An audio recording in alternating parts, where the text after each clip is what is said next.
Hey, John, thank you for coming in again. This is actually our fourth dialogue, and it's been going on for quite a number of years. And you always are very, very thoughtful, and you are very unique in that you sit at the sort of the upper echelons of academia.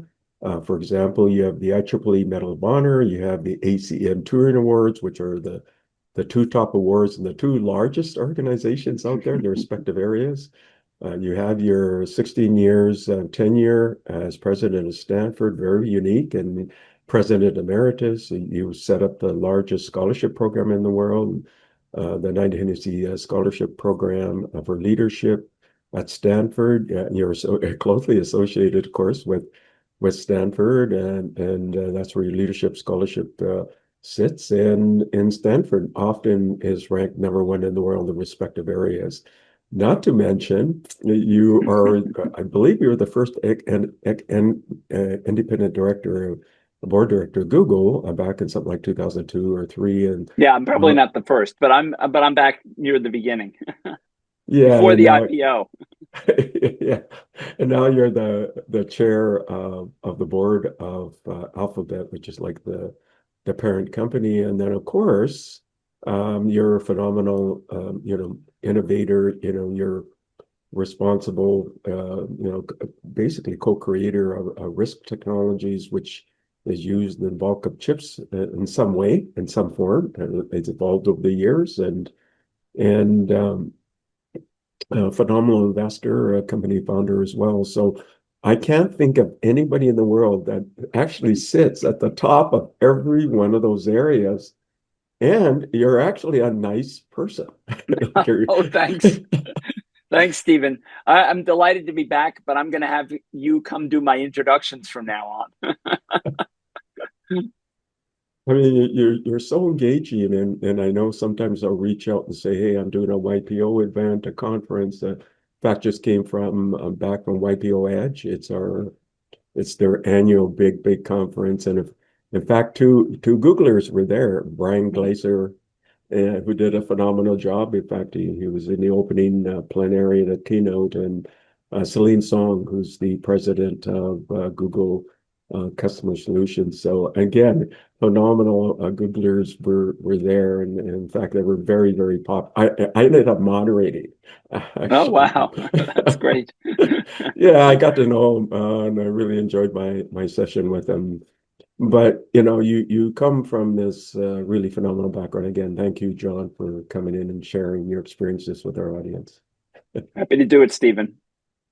So, John, a lot has happened since our last interview. I think it was August of 2024, and it's like eons have passed because of what's happened with the implementation of AI. And of course, I'm an active user of Google Gemini. And in fact, I even have your Ultra model. So I'm Oh, kind okay. of, and the way the Canadian dollar is, it's like, it's a big hit for me every month, but it's really well worth it. And it's a Gemini 3.1 Pro, and of course there's this platform called Google AI Studio, and there's anti-gravity, and then there's of course Nano Banana 2 came out, and then there's these world kind of models and things like that. So just a tremendous amount of accomplishment in that area, and I just want to get your thoughts about that.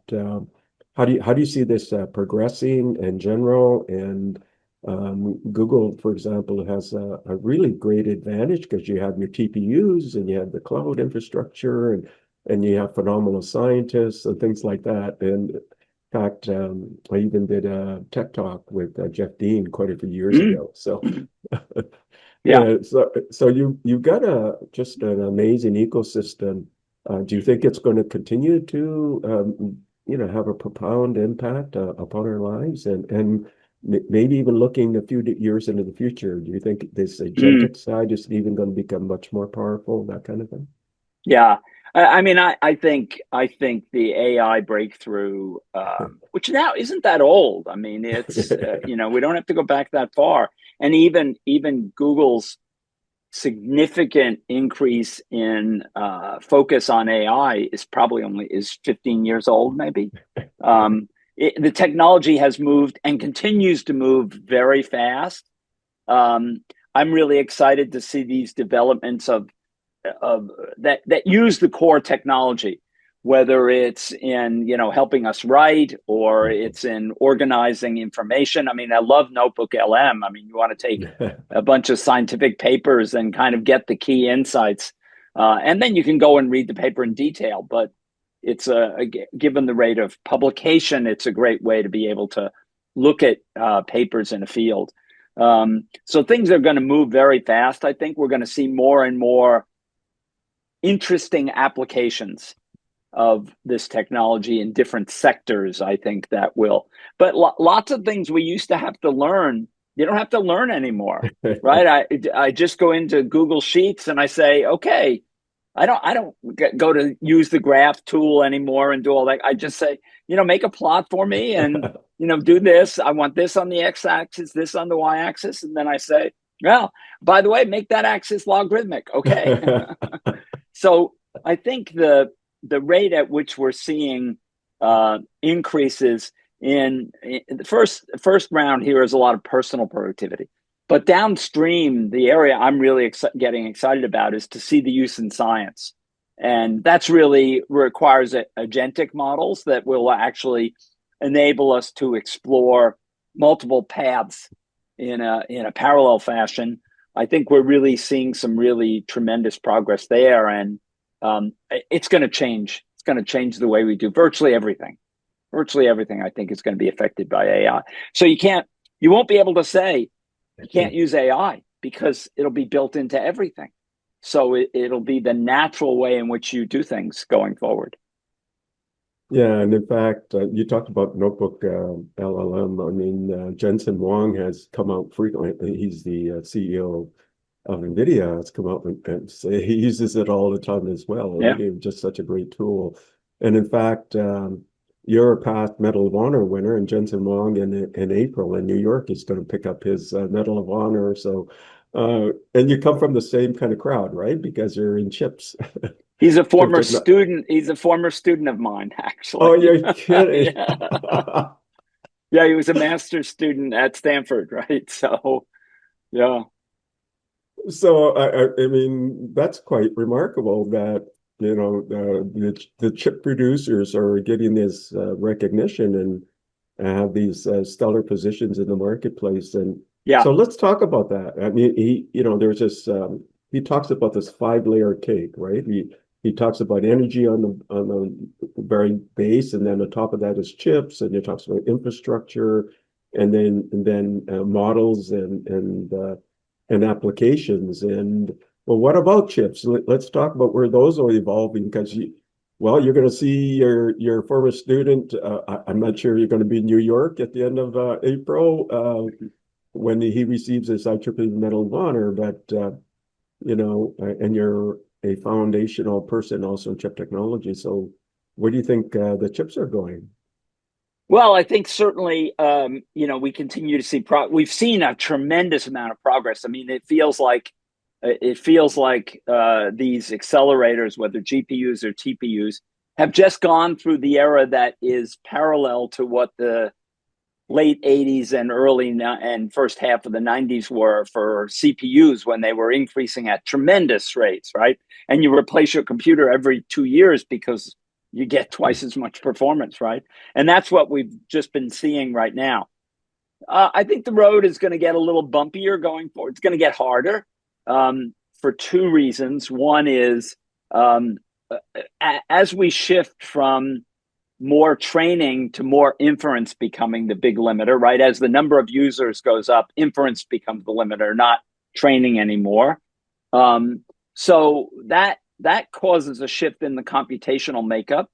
In particular, it puts more emphasis on memory bandwidth and less on floating point or small integer throughput. And that's going to be harder because there aren't easy solutions there. I mean, you notice one of the things that's interesting to notice is that both the TPU and GPU in the newest generation have gone to 2-chip modules. They're no longer a single chip because of the energy limitations that and the power limitations that get imposed. So they're going to have to think about innovative ways to do that. That's going to stress interconnect technology. It's going to stress memory technology more, and trying to find ways to be clever about optimizing those designs is going to be critical. The thing to remember about the AI revolution, and this is one of the things I liked about the QE2 prize that they gave last year. It recognized the role of algorithms, right? Deep learning algorithms, backpropagation, the role of hardware with Jensen and Bill Daly there, and the role of data for training, right? With Fei and her recognizing her ImageNet contribution. You need all of them, right? And without a piece of it, it wouldn't have come together. And that's what held it up. I mean, the algorithms, we had the algorithms for a long time. They were just not computationally tractable with the hardware of the time. And we had the data was lying there. We just had to figure out how to use it, right? And transformers figured out how to use virtually any data on the internet to help train. And ImageNet did that for images. So I think as all the pieces have come together, they've really made this breakthrough possible. And then, you get tremendous rate of progress. And now the question is, how do you not plateau? How do you continue? Maybe not quite at the same rate, but something that still has a steep curve to it.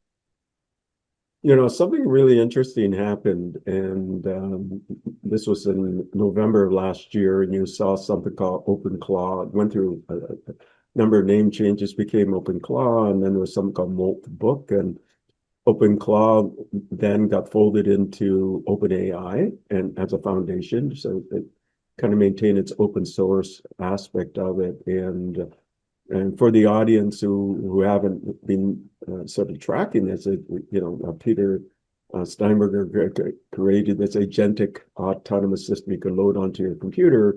And of course, there was all sorts of security concerns. A lot of people raised security concerns, but it's autonomous capability, and it just would go off and do all sorts of things and gain skills and have memory. And it probably is a good thing that it got into some kind of entity, right? Because then you have a larger kind of body to help on the security side. What did you think about that when that came out? And it was shocking to a lot of people in GitHub. I think the adoption went a straight line up, which is usually in GitHub, it's kind of like a curve, and it was a straight line up. And I know I actually brought it up because I was in the plenary at YPO Edge, and I brought it up, and I actually did a survey of the audience. Were you inspired or alarmed? And holy hands went up. Both. Yeah, both. Yeah. How about yourself? Inspired and alarmed? Well, I think that's probably accurate. I mean, I think we've seen lots of disruptions come along. I mean, we saw a similar kind of thing with DeepSeek when it first came out. I mean, people were surprised by how good it was. I mean, the open source models have closed the gap significantly, except perhaps for the really hardest problems, right? The really hardest reasoning problems. They're not yet there. But for lots of the benchmarks, they've closed the gap significantly. And typically, they've closed the gap at a much lower training cost in particular. And in some cases, even inference costs because they're smaller models. But we've also got to worry about all these systems that continue training in real time have an exposure there because they can be that you can subterfuge them, right, and create really negative results that will have negative consequences. And the problem with computing tools, this is always true. Computer programs are flexible, right? They take in data, they put data out, and they're they can be, you can feed them any data you want, right? And I think this is a problem with how we think about regulation and safety with respect to AI, because you're not going to be able to write rules that don't talk about kind of use cases and the dangers of them and things like that. It's very hard to write a general rule that tries to somehow regulate AI. And so without of course crippling the entire industry and the technology, which would be another kind of mistake. So we're going to have to figure out how to do that. I like the analogy of saying, look, cars kill a lot of people every year on the road, right? But we don't outlaw cars. What we do is we regulate. You have to get a driver's license. You got to pass the test. We have rules of the road. We have stoplights. We have all kinds of things like that.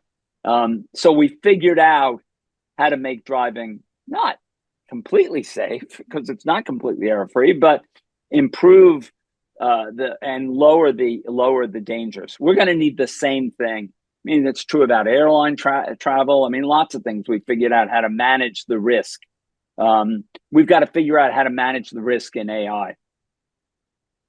Something really interesting happened. And the last time we had a conversation, we were talking about AlphaFold and I guess AlphaFold 3, but now AlphaFold 4 came out this year. And Isomorphic Labs, which is a spin out, it's a startup that is into drug discovery and things like that.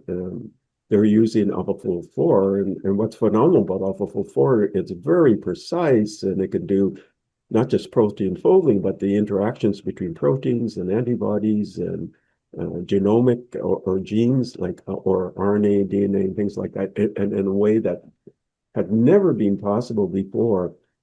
If you were to predict out where that's going to go, do you have some sense of where you think, AlphaFold 10 or AlphaFold Yeah, 5? I mean, it's really predicting where it might go, where the technology might go is extremely difficult. I think what's exciting is the notion that we could shorten the pathway to develop new therapies, new pharmaceutical solutions. We could shorten the pathway and, equally importantly, increase the probability that a candidate will get through clinical trials, because clinical trials are incredibly expensive. And to take something through that fails basically loads the price of that failure on every other, on the successful candidates that come through. That's one of the reasons that drug costs are so high, is you've got to pay for not only the successful clinical trial of the drug you're taking, but all the unsuccessful clinical trials have to get paid for. So I'm really hoping that it can help with that, reduce issues of toxicity, increase the probability that there's real efficacy there. I think those are things that could make a really big difference in how we do drug design. Something that I thought was really, really interesting was when Google came up with their Willow chip and basically crossed an error threshold, right? Where you could basically have a programmatic way of actually stay ahead of errors. And then you get, through error correction, you get fault tolerance, and fault tolerance, you then get utility scale, and then it can lead to quantum advantage. And so you see a lot of announcements. There's like a company called Alice and Bob, and they use some called a cat qubit. We have Quantinium and raising a massive round. And then Google published a paper in Nature, and really for the first time, sort of having a provable, reproducible instance of quantum events, but on a practical problem, nuclear magnetic resonance chemistry. So all of that kind of uncertainty is starting to compress even quite a bit since we last talked. And what are some of your thoughts on that? I mean, I'm actually pretty amazed at all the progress that's been made. So. Yeah, I mean, there's a lot of money going into quantum right now, and so they are making progress. I think we're still short. Well, there's two hurdles they have to get over. One is they're not quite yet at a wide range or even a reasonable range of interesting problems they can solve at the scale they are. So they still have a long ways to go in scale. And unfortunately, for better or worse, there is no Moore's law for quantum. It's not the same. And Moore's law was never a law anyway. It was an agreement and a collaboration to push the technology forward. There's no quite equivalent of that. So that doesn't mean they don't make progress. It just means they don't get on an exponential that looks exactly like Moore's law. So I think that's one issue, is they're going to have to get much bigger machines. And driving the error rate down is crucial, because otherwise the number of qubits you need to do error correction just gets out of hand.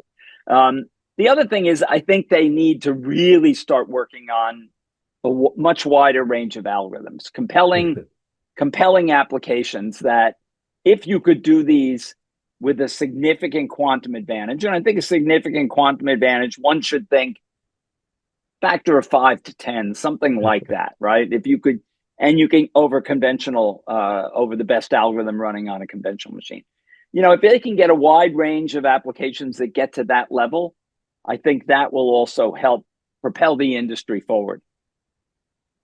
Yeah, I mean, 15 or 10 years ago, I was asked by a group of 100 CEOs, the Financial Services Roundtable, to kind of predict 10 to 15 years into the future, to bring innovations and investments in front of them.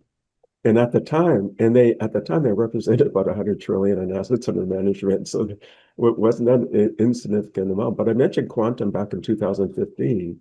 Some of them invested, and they came back to me last year and said, can we do some more updates? And what I found in the research before taking on the project was that actually 80% of the top 50 banks are actually now in proof of concept. So this is verifiable information, but 50% or 80%, I would say, the top 50 banks are actually investing in proof of concepts and pilots on quantum. So that was quite surprising to me that there was this massive investment. And yeah, I mean, I think the hard challenge is getting the right fit. I mean, right. Quantum is really good at applications that have small amounts of data and large amounts of compute compared to the data, right? Because if you've got large amounts of data, just loading up the state of the system becomes difficult without incurring errors. So it's finding those particular problems where that's the case, right? So small molecular, manipulating small molecules at the quantum level, that's a really good example of something that fits that model. Yeah, in fact, that's why the paper Nature I thought was interesting from Google, and that's the nuclear magnetic resonance chemistry, right? So it's a perfect fit for that kind of it is a modeling. perfect fit. So it's exciting times. Even on, we used to talk about exascale supercompute, but now that's like passe, because now you got Zettascale in the cloud, right? So, right. And I think Sima Lee at AMD was indicating that maybe we can get Iota scale by, let's say, 2030 in the cloud of some sort or something like that. Do you think that's feasible or not? I mean, I think it'll depend a lot on, again, the problem of getting it when you think about doing it in the cloud is now you've got the cost of data communication between data centers, right? And any way you look at it, the cost of data is both the cost of bandwidth that crosses between data centers as opposed to within a single data center, and the cost of latency get much worse. So the real question now in the agentic world, you have a lot of independent tasks running, a lot of agents, possibly, particularly in scientific applications, where you may be searching a space and trying to optimize extremely complicated things within a very broad space. In which case, that's a naturally parallel program. That program could achieve significant performance breakthroughs with very large multiple data centers working together, collaborating together. Yeah, it seems like every domain that you look at, there's some kind of acceleration occurring, and then it's interesting to see the kind of convergence or maybe a flywheel effect where they sort of accentuate each other. I'm going to switch direction just a little bit in that, you're such a proponent of great leadership and sponsoring great leadership, and you have your scholarship program and things like that. How has that evolved? Because the world has become more complex. I mean, literally, right? Every time there's a news cycle, the complexity increases. Within that complexity, how has that changed your view of your leadership programs, and how do you prepare future leaders against this complexity? And I can tell you, even from YPO ads, that was a big topic of discussion amongst the Mm, CEOs of, how do you manage in these times, right? So, yeah. Well, I think you're exactly right. The world has become much more complex. It's become much more global. What happens around, as we're seeing right now, what happens around the world affects everybody, right? And that was true. The pandemic was certainly a wake up call. Our yeah. financial systems are interlocked. Our energy supplies are interlocked. I mean, there are so many things, and of course, we share the same climate around the world, so weather patterns are interlocked. I think that does to speak to complexity. I think it also speaks to the fact that finding paths forward, finding solutions is going to require collaborative working mechanisms among people with different disciplinary backgrounds. And so that's what we really try to emphasize is how do we train them to be creative thinkers, working with people outside of their own discipline, using their expertise, which may be in one part of the field, but can work with people in other fields to really try to think about how do you create a significant breakthrough on some of these really hard problems.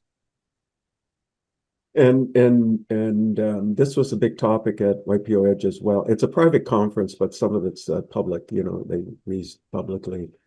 Another big topic was, should you be actively engaging then with AI? And I think that was the ultimate outcome, is that at senior leaders of companies, you should be working with it every day, not demanding your team or others, but you should be integrating every day.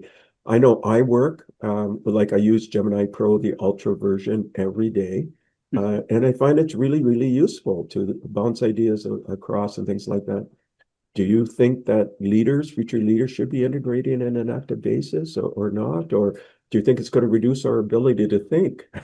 Yeah, well, I think it depends on how you use it. I mean, if you use it as a source of information and a way of figuring out or determining what the possibilities are, I think there's still a human element of making that final decision among alternatives, for example, that probably an AI system can help. Some of those choices you won't care about. You'll automate them, right? And just let the AI system choose. In other cases, you'll want to make the final decision looking at the data or recommendations. I mean, the AI systems, you can think of them as recommending paths, different paths and different alternatives. So I think there's a meshing together. I think it also requires you to look, these systems are not perfect. Um, they're well trained. I mean, they're language systems. They're good at natural language, and they have picked up a lot of facts around the world because a lot of what they've trained on. I mean, you train on Wikipedia, the accuracy of Wikipedia is very high. You train on Wikipedia, most of the things you'll be asked about, you will get right because the LLM's been trained on a high quality data source. But as you train on more and more random walks across the internet, you're going to get more fuzziness. So again, that comes down to some human judgment about whether or not this is a trustworthy, useful result that you've gotten back from your AI system, and you can proceed with it. One of the barriers sometimes people think about AI is, you see the world models, and that's why Young LeCun, in fact, I interviewed him. I mean, he left Meta and he started his own AMI labs, right? And because Mm-hmm. he thinks that it has to be a better reproducer of the physical world, right? Mm-hmm. And world models. And I think if Lee is moving in that Feifei's doing direction. something similar. Demis has said, he doesn't think we're going to get to AGI with just LLMs. LLMs were an amazing jump forward because of their self-supervised learning and the fact that you didn't need ground truth, right? That's really what made them amazing because with ImageNet and the training of AlexNet, you had ground truth, right? And so we knew how to train things when there's ground truth. The problem is, feeding in every fact in the world is a difficult thing to do. So I think what was amazing about transformers is they basically had a self-supervised learning model. And that that was really what made the breakthrough. World models, if you really want to get to AGI, you have to have some ground truths about the world. Right? Like time only goes in one direction. Sorry, guys. So you need things like that that are going to be critical to getting these models to reason well in the real world. Well, I always find it really interesting, because Fifi Lee was, traditionally an academic, and she had ImageNet and a long time at Stanford. So you had your longtime president and now president emeritus. So you've seen all of her work, and now she's just raised an amazing round, right? So Yeah.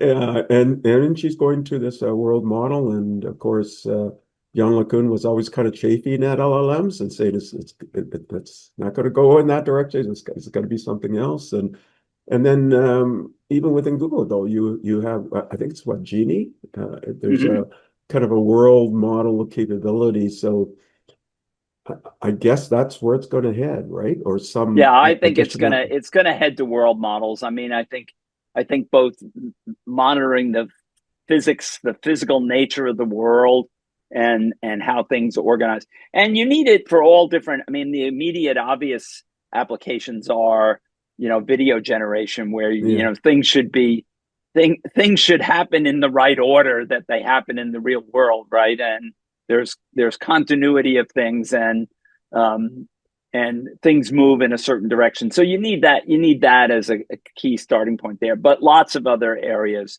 you're going to need it. And if you look at things like AlphaFold, they're not just they're more than just an LLM put together. They make use of multiple kinds of technologies in doing that.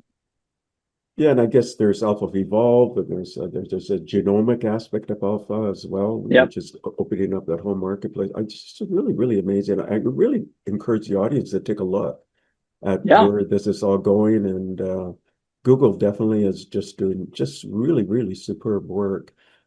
How about in general in the startup sort of mindset? For years, Stanford has always been ranked number one or number two as sort of the incubator of startups, or founders who've gone on to subsequent rounds coming from Stanford. Um, how do you think that ecosystem is evolving? And because Stanford is such a center for Mm. startups and things like that. Well, certainly there's an onslaught of AI startups right now. An onslaught, more than my guess can actually be supported, despite how transformative this technology is. It is transformative. There's no doubt about it. But um, there are a lot of startups doing very similar kinds of things. They may be approaching it slightly different, but they're after similar marketplaces. So that will boil itself out. I mean, I think a lot of people right now are asking, is there a bubble? There is probably both a startup bubble. There are too many, maybe, and there's a valuation bubble, right? So that those are probably, we've had them in the past. We had them .com turned into .bomb, right? And we went through that process of realigning things, and I think it happens periodically, and there's no doubt. Let me say that despite the fact that there may be a collapse, this is transformative technology that's going to change lots of things. But I think lots of people are going to use it in lots of different ways. It's not going to be just, there'll be more than a handful of companies. There'll be a lot of companies, great companies built that are AI plus a vertical sector. And their primary contribution is not the development of a next generation model or anything like that, but the adaptation of a model to a particular sector where they use sector specific information to optimize the performance in that domain. And my guess is, when you think about it that way, lots of parts of the space will be AI empowered, right? So, for big companies, it's a challenge to, how do you engage this new technology that may disrupt some of your existing product line? And for small companies, it's, how do you find a niche where you really make a difference, that you can protect your business venture and build a moat around your technology. So I think it's an exciting time. Lots of startups. Oh, so many, and lots of people leaving big companies even before they went public, leaving big companies even before they went public to go do startups. So we've got a little startup mania, maybe. There's at least there's technology behind it. Well, there's definitely a sort of a proverbial democratization of creativity, right? Sure. Because if you're creative, there's some tool out there that you can use. So, John, you got such a broad perspective and a deep perspective, and that's why I always enjoy talking with you because you see so much.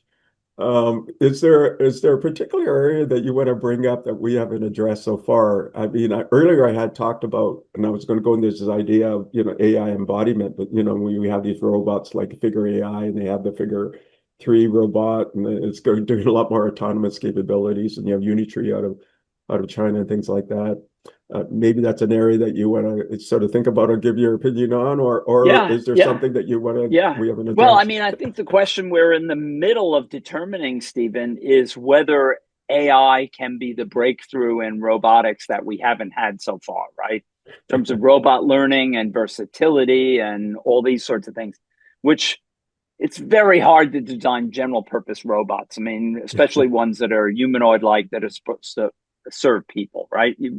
That's turned out to be much harder than people thought. I think if you go back 30 or 40 years ago to the early days of robotics, you know, people thought we'll make this breakthrough. Well, where are the big breakthroughs? Okay, automation robots for factories, medical robots, very specialized particular case. And we haven't had the breakthrough in general purpose robotics that we thought you can get a robotic vacuum cleaner. That's about the height of it, right? So, will AI provide the flexibility, the learning that we really need to make these robots both safe, efficient, multi-purpose, all these kinds of things?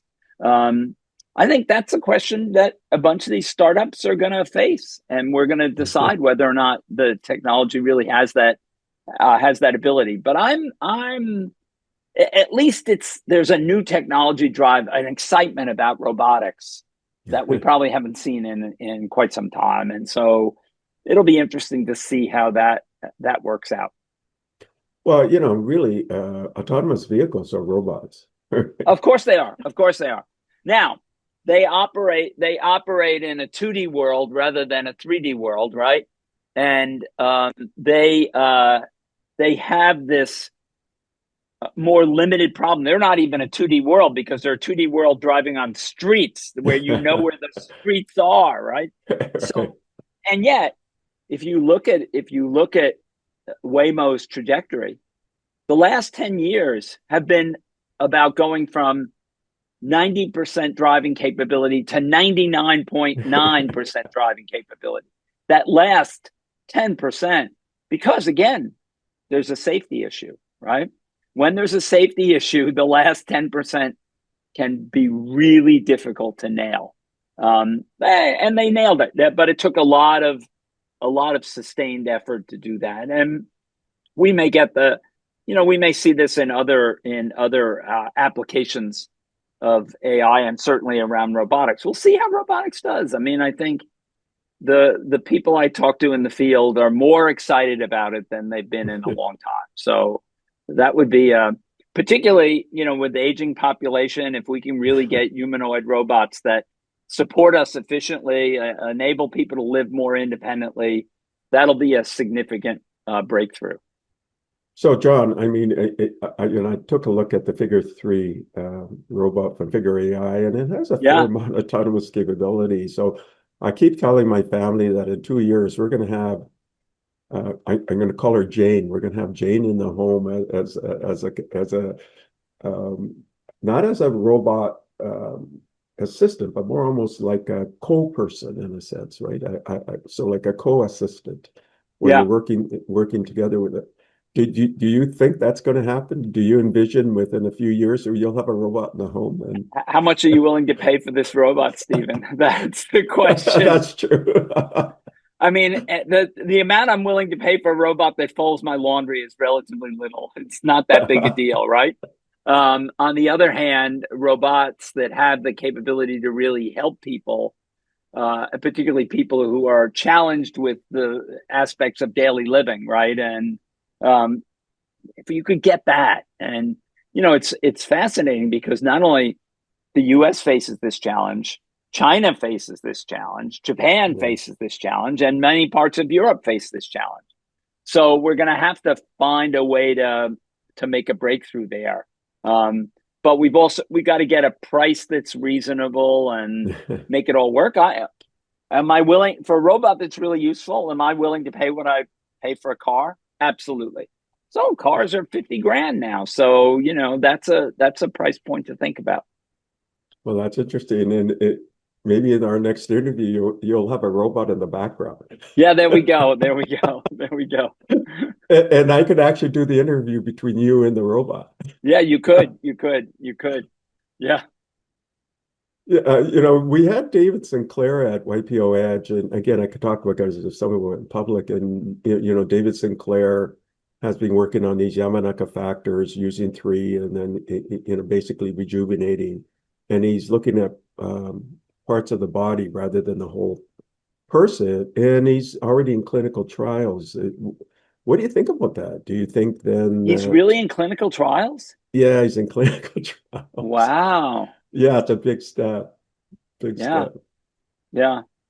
I mean, I think figuring out, I mean, what we really ought to be focusing on in medicine is is extending quality life, right? Right. We don't need to live to be 200 years old.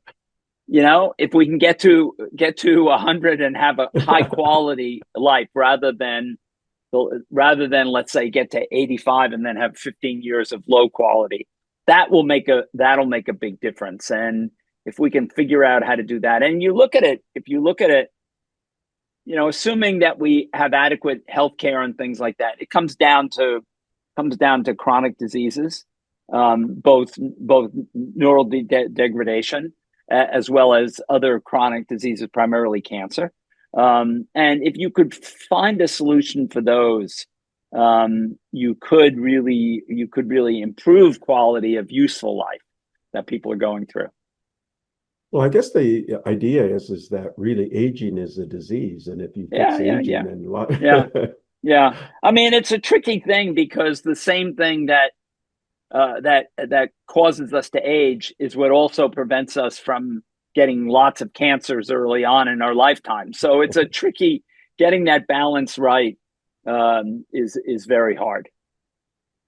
Well, John, we're at the end of our interview. I always enjoy our time together because I can go anywhere, and I love that sort of exchange. And Yeah. you're the only person I can do that with, so it's a really breath of fresh air for me when I do interviews. So, do you have one final recommendation when to leave the audience and a question? Yeah, I think the thing I think the thing I'd encourage people, if they haven't tried these new AI tools, to go try them. Yeah. I think you'll be amazed at how well, and they keep coming up in whole new areas. I just saw ones that help you prepare for a job interview, where you put in your CV, you put in the job description, and it suggests what kinds of questions you're likely to be asked in the interview and how you might answer based on your own characteristics. We're going to see an explosion of things which improve personal and decision-making productivity. And in the end, the way we get economic growth is we improve productivity. So as we've seen in programming has been transformed, right, by the rise of AI. I think we're going to see that. And it's going to be up to each of us, Stephen, to re-educate ourselves and stay ahead, because some jobs are going to shrink significantly in terms of role. Other jobs will increase in terms of role. So being a lifelong learner is a good way, and learning about this technology. The one thing I can guarantee is people who use AI tools will do better than people that don't use AI tools. So Yeah, learn how to use absolutely. these new tools going forward.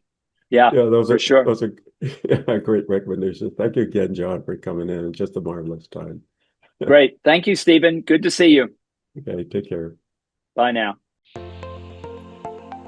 Thank you for listening to the Brand Called You videocast and podcast, a platform that brings you knowledge, experience, and wisdom of hundreds of successful individuals from around the world.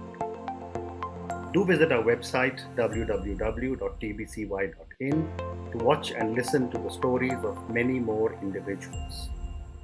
You can also follow us on YouTube, Facebook, Instagram, and Twitter. Just search for the Brand Called You.